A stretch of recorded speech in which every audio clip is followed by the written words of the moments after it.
Students, as you know that we are going through chapter 1 from Hornbill, and the title of the chapter is The Portrait of a Lady.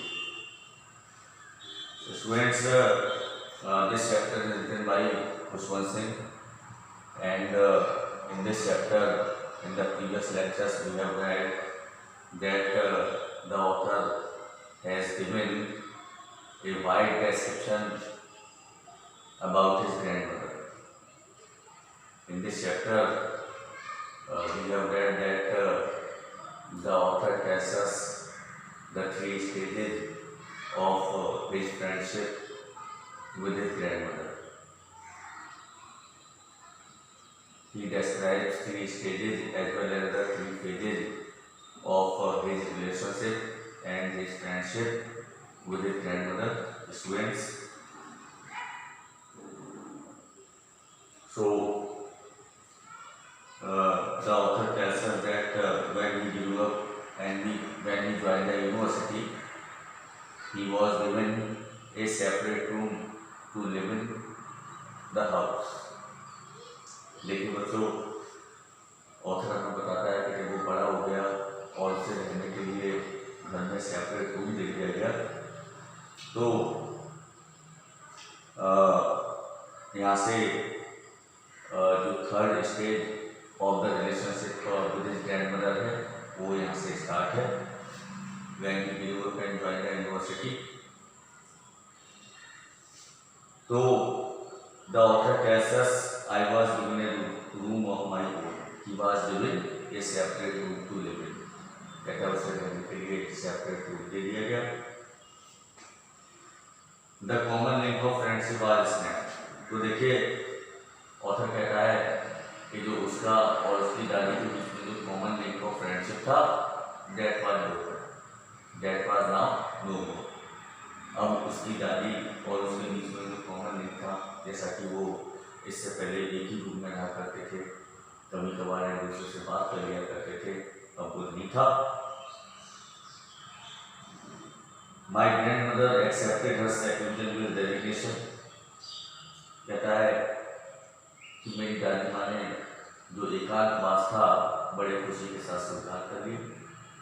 She accepted her seclusion, meaning thereby her loneliness with happiness.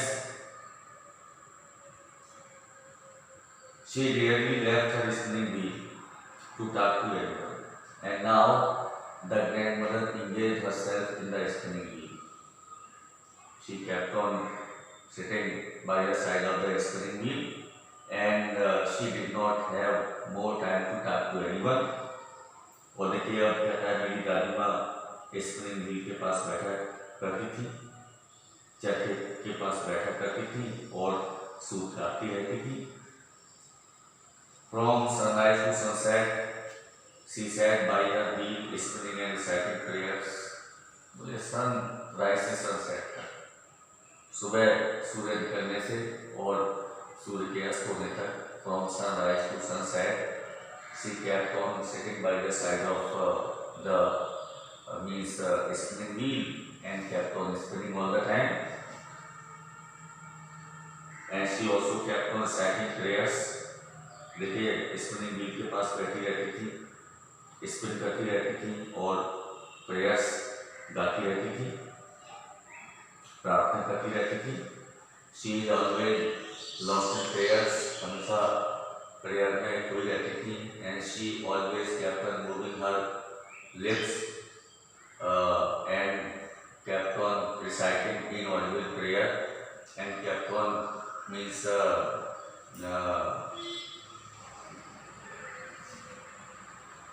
going through the beads of rosary in her hand.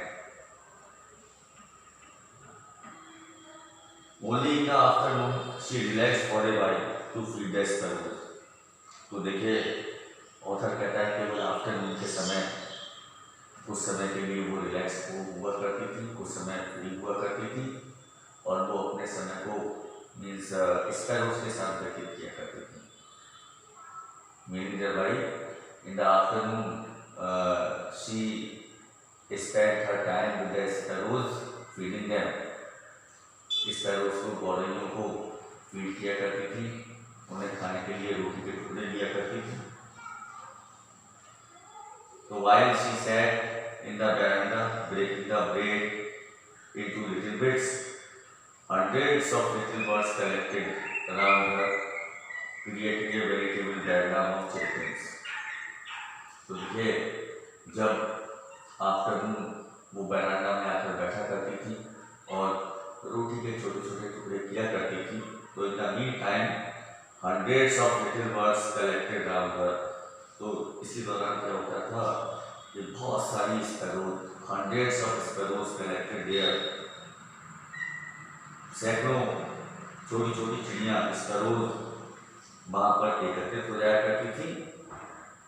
Creating a vegetable paradigm of children's, meaning thereby they means started creating a veritable, agreeable chirpings that appeared to be in the bedroom or madhouse.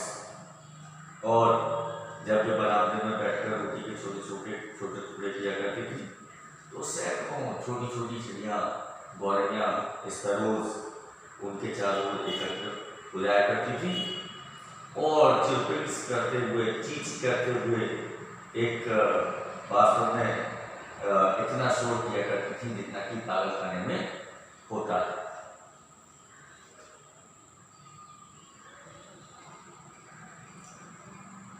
Some came and perched on her legs, लेकिन कुछ sparrows आती थी, उनके टांगों पर बैठ जाती थी.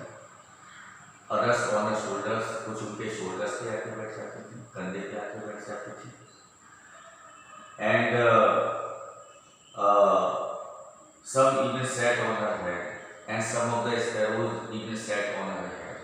और कुछ स्पैरोज आके उनके सिर पर बैठ जाया करती थी.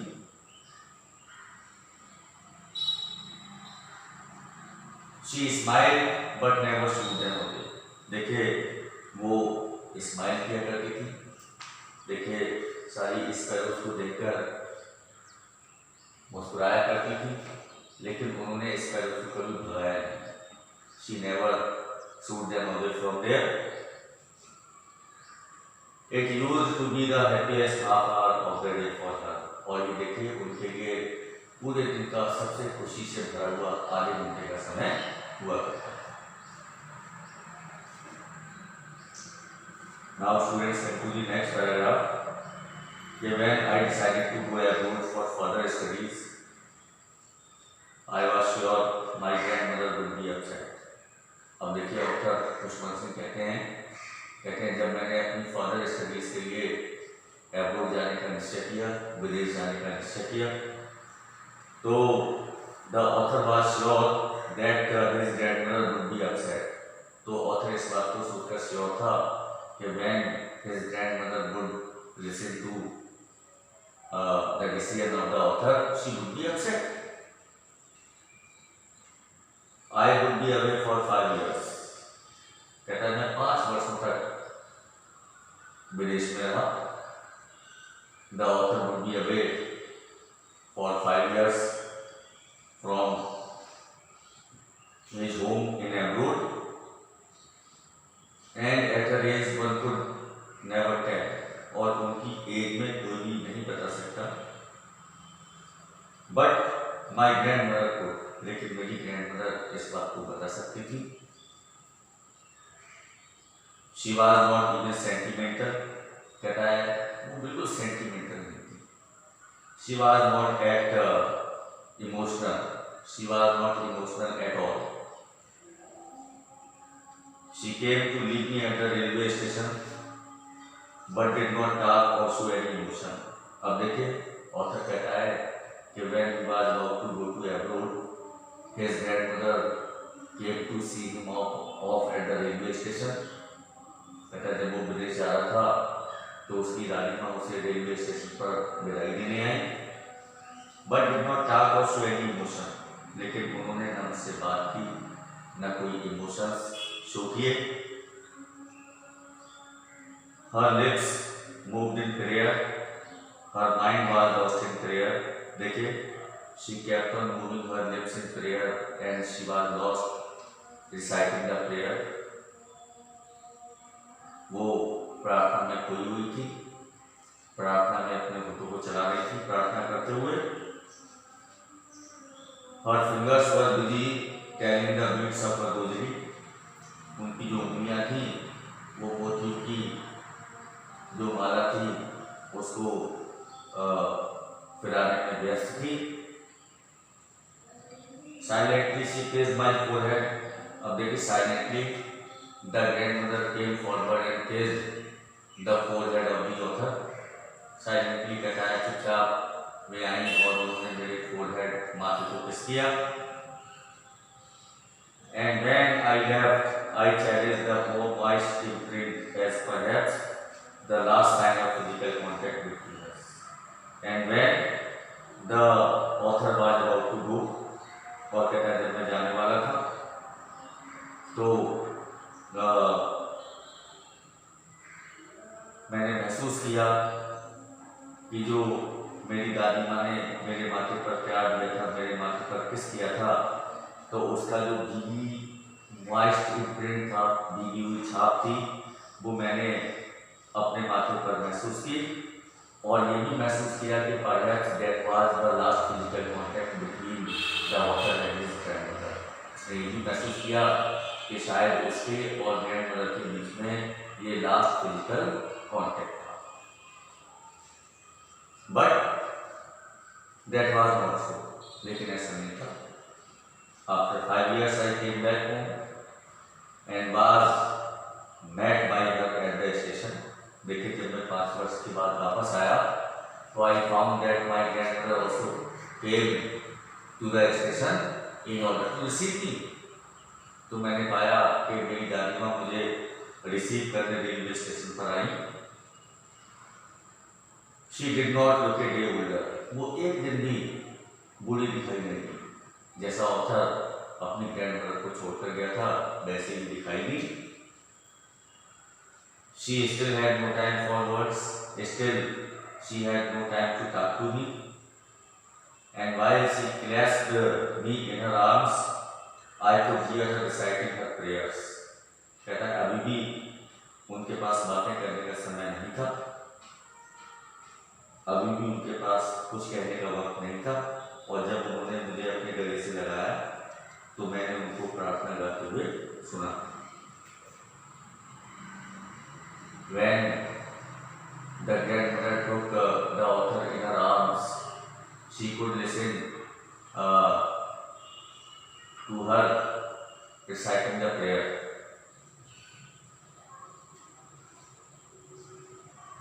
Even on the first day of my arrival, कहता है जब मैं विदेश से वापस आया तो मेरे अराइवल के पहले दिन, even on the first day of my coming, of my arrival from abroad, her happiest moments were with her sparrows, whom she fed longer and with fabulous rebukes. कहता है कि उनका जो सबसे अधिक खुशी का जो क्षण था वो स्पैरोज के साथ था, जिनको वो पहले से काफी लंबे समय पहले से फीड करती आ रही थी और हल्की फुल्की डांट के साथ, रिव्यूज के साथ. Okay students, so students,